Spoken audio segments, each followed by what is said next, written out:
जय श्री कृष्णा मित्रों, मैं प्रियंका स्वागत करती हूँ आपका जीवन और आध्यात्म में।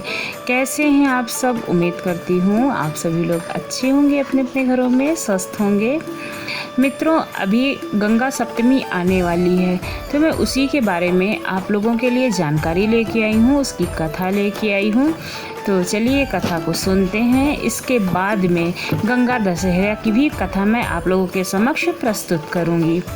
गंगा सप्तमी जो होती है वो वैशाख मास के शुक्ल पक्ष की सप्तमी तिथि को मनाई जाती है। गंगा सप्तमी का संबंध पवित्र पावनी नदी गंगा माता से है। माता गंगा जब पृथ्वी पर आने वाली थी तो सब चिंता थी कि क्या पृथ्वी गंगा माता के वेग को और भार को सहन कर पाएगी।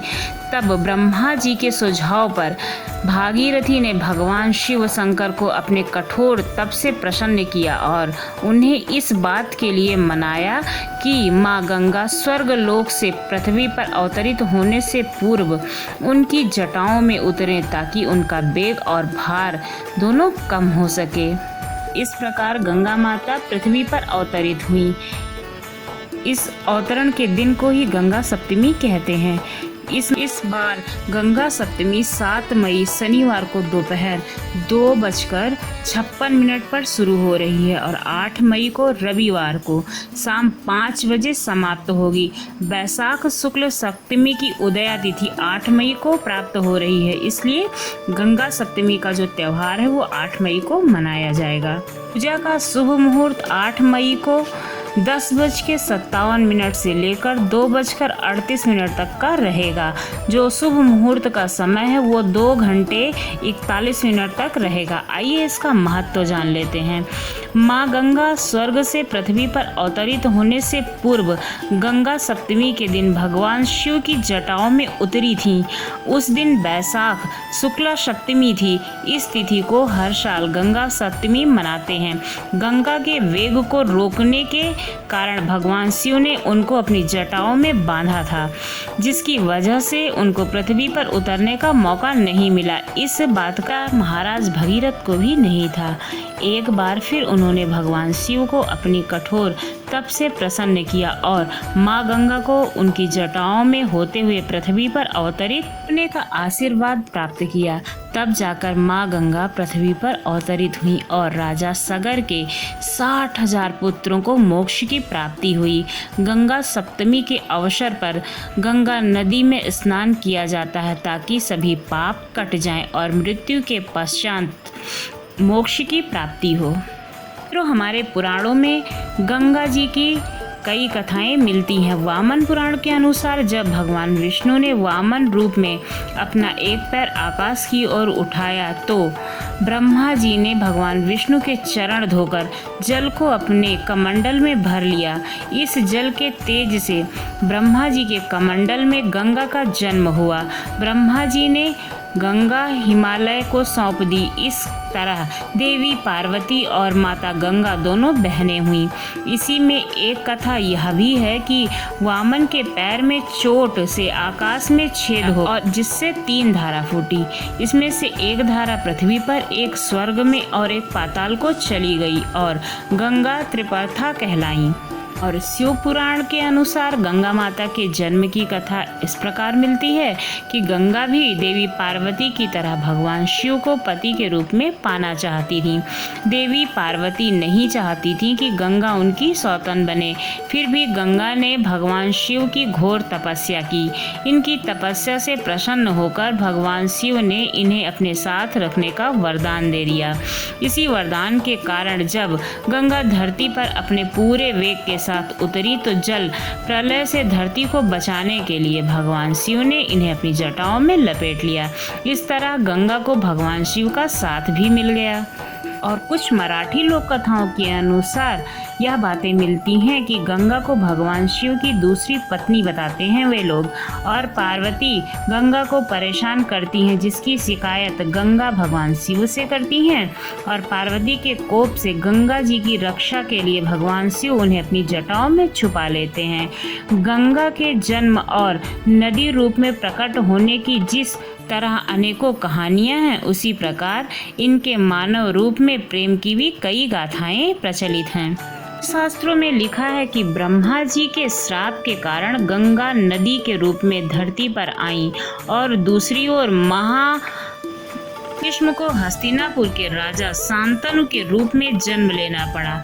एक बार शिकार खेलते हुए शांतनु जब गंगा तट पर पहुंचे तो गंगा मानवीय रूप धारण कर शांतनु के पास आई और दोनों में प्रेम हो गया। शांतनु और गंगा की 8 संतानें हुई, जिनमें 7 को गंगा ने अपने हाथों से जल में समाधि दे दी और 8वीं संतान के रूप में देवव्रत यानी कि भीष्म का जन्म हुआ। लेकिन देवव्रत को गंगा जल समाधि नहीं दे पाई। कहते हैं कि इनकी 8 संतानें वसु थे, जिन्हें श्राप मुक्ति के लिए गंगा जी ने उन्हें समाधि दे दी थी। लेकिन 8वीं संतान को श्राप मुक्त कराने से गंगा जी असफल हुई थी।